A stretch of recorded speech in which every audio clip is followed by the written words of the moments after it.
kakra.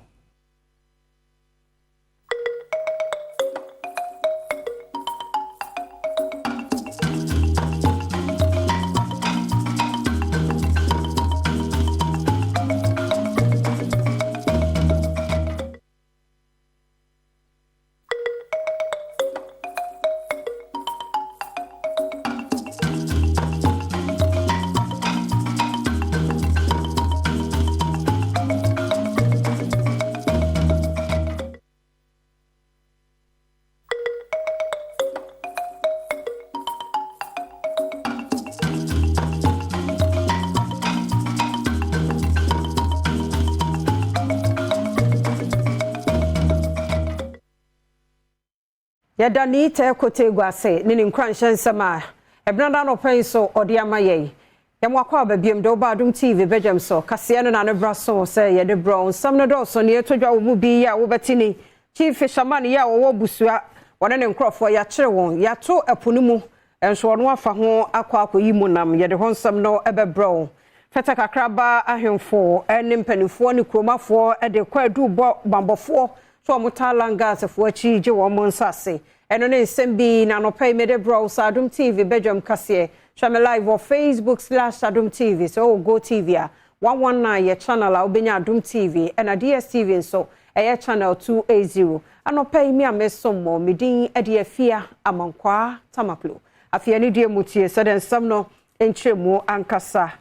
etie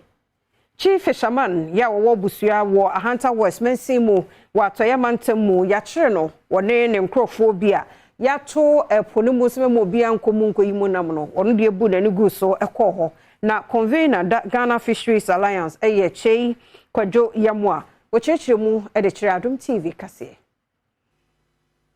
There are some cases of some communities that information shares some of them no either some person mo fishing and I say binumako akoye fishing baby to September your information or keep 3 points your information akodai your information ewo ho this scoop ni adin na yet some of the fishermen no ebinumu ebia kopo and ebi nso person mo nso omokopo na buzi anso no information eba ho na yamin charge Fisheries Enforcement Unit in the Marine Police for my idea power se bom abaso almost aka information omo bo anan eko buzua community ho na omo call yampa omo ko hu kanuna wako po akochinam na omo check ye na chese wachinam wanya be fisher kese ne kan ya wanya be 980 pc a edigu pan mu a pan ma akoma akwa kese pa no enan na yema afi so no sea turtle puhuru ono so wachi mienu baako awu wakunu dada wotwetwa ne mu a obeton na baako nso de oyemo no afi na obekuno afi so no fishermen ya wo mo de kanu yi kopu yi omo sa de rubber ebua mu no filament net aban atwam no onso omo de kopu ene wohwe twumadi na sitie no enhwemu ko kire se eye apofohin a wo buzia ho Chief Fisherman Nana Isaac Kweku Ishen wono ana ne hema ekopo abra ya to epuimu police wo busa no no odi tum sampa onim se ne hema no kopo abra nso onim so se ya tupumu no mbusa sa ade nti no yes so ansa ne ebetu punu na otwebe mienu ntam na ontimi nkopo enti hema no ye ready no person ode kona onya enam kakra no no so ebeton de tenika enti saa na eti Nananum ni kromafo a wo fata kakraba wo bobo afu pa wo gomwa East Mensimu mfimfi mantemu na ne warmo ball Central East Regional Police Command no kwadu se wo motai langas fo bi achi ene wo mo abawura wo no nsase yanso sansem we mu no bambofo se no krabia enimo to aban name there Regional Command na David Okulu no sisi why o chame am langard fa ono no frɛ langard fo yon cancer aso asem nti asema o hwanin na senti de sisi ayede hen fete kakraba yenka Ghana man no ho ye wo awerohum pa sa register asas fa na webobu wall ikala won fa wo demolition order won fa wo krate o chere wo mobu wall na wo se kire ko regional commander ho regional commander na mo ho kwan de won se nkrofo onyama obi na asas o de kru wetu ahwe odo a what they say ma regional commander no am ho order do won fense nyama won fense feta kama na asombi eno ache na manfo bi a osusu se langats fo bi efa wono mo nsase so den sem sei eto aso The animal, Langard for me, your Jumanye. Ukwano Koya Juma, yeah, that's our hair pine, Usofinu no man now. Obiti me the idea crowd the bow, and ya didn't now. As I didn't do her, a man will be on to me, Jumanya, Brolusuha. ne nyinaa mu no amani boni ene Central East Regional Police Commander DCOP David Eklu ene oman krad wo ogomu afete etwetwe nkomo ema wode to dwase sanso board abo wo no mu nyinaa no nokre bia enim DCOP David Eklu eda na di se appeal courts ruling bia wode to dwa no wonum edi so ne senti ahana nanom ahemfo ene manfo wonum feta kakraba nyinaa se wonum enti bibia se a wonko Supreme Court nso anya de se wonum epene so ema yamani boni etwe wonum wano asem egu kasafidi. National Development Planning Commission penifo ehwenimo se enche womode National Human Capacity Strategy ebeba womuta yenyina ene se enei emabunu dodo no adwumasam ewo fom ebimokura nyibi eye na ekobasa nso aya na hadwen ena omamba pasade no nso nyame animu ni womuhunu ne se ewu ewo ya brabo mu ye wo se nyina no womu Kenya no hyehyɛ ne mayie na timi aboa so man Adom TV kase etwaso Yehu say Ghana your problems are say yentimi enye resolve sa problem no ebeye din say yebetu mpon any say uba Ghana utimi hu say your nyansa bodie ana mineral resources our Ghana ha ye ko school if you primary ya kusi university. Professor Bill Pupulampo Vice Chancellor ewo Central University ko dwumedie na CBN no so ne nsɛm a wɔde to dwa ani. You know, the problem that we sometimes have is, people talk about leapfrogging and so on. And so you have a certain level of development and you think that, you don't have time. But the reality is that education is looked at in terms of 4, 10, and 15-year iterations. Those you train and develop now are those who will be taking the jobs in 5 and 10 years' time. And actually, and a Kwame Jantua, waka wonum mu ko dwumedie na CBN no ho no. Nsɛm sei ɛto aso. Ni nyina gina yadwen. Sini simi dwen about ɔman no. Yɛmfa ɔman no ma ansa na yɛde yɛ personal interest aba. Personal interest no ba ansa na ɔman na ba. Ɛyɛ saa ɔman no wo hu bibia enye yie. Ɛno nti na NDPC omahwɛ di project yaba. Se yɛnhwɛ sɛndeɛ natural resources dey wo ho. But the main natural resources are one in Nipano. Almond Chief, yeah, no water clue, traditional area, yeah, Tobiga, Bobby, Acha. Yeah, what also a numna, nana de atom penny at the Dunker for nim say, born to us, a boyhood will be was say beer when you have Fasua or Cairo. So, Bosch and Ombusu any so baby diso. Adom Casse, et was so. Excellency, I wish to respectfully remind you about your magnanimity towards the Adaklu Senior High School when you promised to donate a bus to the school. The fulfillment of that promise has delayed, though not denied. And I trust that you will kindly ensure the fulfillment of this promise, just as you did the promise to other schools. Omanpeni Adedanko Akufo-Addo kasa yemu no ene wo share nananom ahemfo ene manfo a wonom ewo Adaklu wa nyina abose ansa na wode na memmu ebebe awiye no ebo a wo share wonom nyina no obedi so. I have not forgotten my promises of Adaklu, especially the past for the students. We will fulfill that. So I Nwachiri ana Cecilia Benada pa nso edisa nsemi atoaso. Users of this water to pay the approved water tariffs so as to ensure sustainability of the project and also to make sure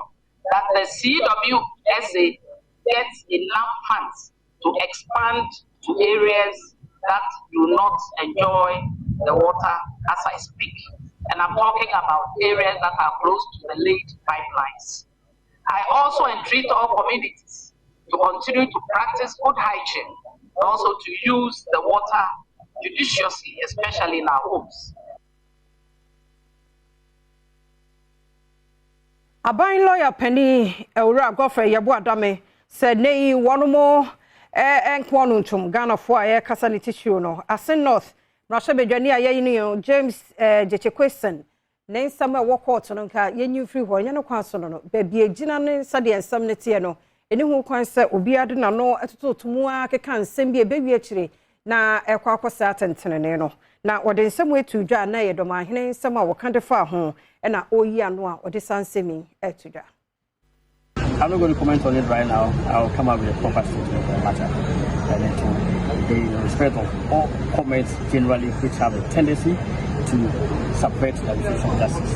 I think that is very unhealthy for our democratic association and therefore we must not answer. I'll come up with a formal statement on it. Osan edi nsem bi etuja edifa Court of Appeal ejina ya womo esi any High Court ensem a womo edi ye edifa kane Chief Executive Officer ye CEO Emma Coco Board Dr. Stephen Opuni senkebe ya nsem a womo tena so no womo nsan enhye ase. Offenses takes so long to conclude. I mean, it is just unheard of in England, America, and elsewhere that the trial regarding financial offenses which affect the taxpayers' purse will take about 6 years to conclude. They cannot that trial be concluded in no time. And I speak from experience. When I was in Paris in 2009, when your MPP was opposition, I conducted the very first criminal trial involving former ministers serving in the MPP before arbitration. The public versus Precious AD, the former foreign minister. I was Precious AD's counsel. And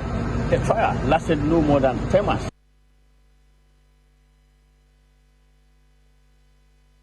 Adom TV, Badwam kase na oguso ehwe no. Nene ya make say Burkina Faso dodo no a tukotena.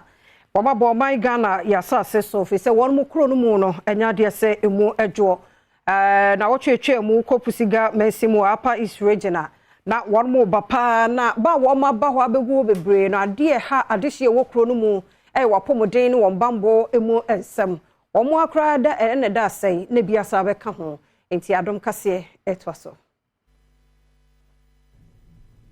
Manfo bi a wati yerega number 2 kuro ni mu no won how kese pai ne se nipa domo aba begu kuro mu hono mo na nhwe yi a e de apomodin mu sunsansuo beba won so san se onom chips compound no eni ti bi apapa bi em tam afen so kra no apomodin adwumayefo bi a eni hono mo timamfo ekire mu a nurse-fo mienu etubusumi mu daba akon asi hono mu a wonom ba ebe hwa apemfo na saabre no eso a wonom ebodonu e de frɛ mai wo kuro mu hono mu a ohia se wo hwe wonom na sesa nurse-fo ebe kuro mu hono mu a agye se wo hwa apemfo ene ma wo foforo no nyina awie ansana obi wo kuro mu hono mu obehia ayarehwe no watumi ahwe wo manumpo agye se nurse-fo yi e wo bre ansana watumi ahwe wo no baya mane boni ekopie kuro mu hono mu no emia foforo bi a e wo pusiga mensini ni mu no etukọ tenafo dodo na e na ohun wonom e wo honom Ghana fo a wonom e wo saa mia me o mu dodo na eye akuafo na wo mu bi nso e de wonom nsase ama etukọ tenafo isebe ya obetumi ado afuo ni wanya bi ahwe wonom abusua Sali Aburago kuani e wo widanna oni asase bia e wo krom honom a wotumi kua e wo so they normally sleep here. After sleeping, then they will go outside and struggle and see whether they also get food, their daily bread, and support themselves. Dr. Charles Nyaba, penny a Water Peasant Farmers Association, ano, Yamani Buni, and Nedrian Como Wabra, or call Pussy Garments in Echo Sheds a beer, a Wahon city. How can we help our own members? So it is the reason I decided to come here myself to see what's happening. So for us, it's a serious problem that we think that is beyond our handling as Peasant Farmers Association of Ghana. Enipedu na nida kwanse wo be prefranka de ama MPP amanyuko no mampani de enra miensa kokopie mu wo vetting committee enim ama wo nyina na fo wo ho adia wo mo hwe animu se super delegate congress ebekoso August Bosumi mu no wo mbetimi akomu akodimu akotena Adom kase etwaso modimba wabo ewo MPP e ka vetting a eno ho asam na ebisa wo oba party de da ben ejima ben na wo ye ma party no kwan ben so obe faso a obeboa Ghana manmu ahye wo party enimonyam mo gidie se eba vice president mu a obi anim kwan a vice president efaso a oboa o man Ghana Vice President Boa or my Ghana ye, Emma what the needy Eddie Boo, Eddie amount for. Kane soafoɔ a ɔno ana na ɔhwɛ dwedie ɛho nsɛm so alankodwo kyerɛmanten ɛnso ewie ne vertin no wɔde nsɛm sei ɛna to Adom News nsɛnkyerɛfoɔ anim. I had a good interaction with the committee. As you're all aware, I've been through this exercise on several other occasions, so I'm quite familiar and comfortable with this process. I think the important thing for you is to know that tomorrow I will start my constituency tours in Greater Accra. I have decided that I'll introduce an innovation into my constituency tours by clustering constituencies for the purpose of bringing our party executives together, not just within their own constituencies, but in a few other constituencies in a cluster. That will help energize the rank and file of our party. Founder, leader, Head of People's Congress, Hassan Ayariga, say 2024 Badwam may anymore no.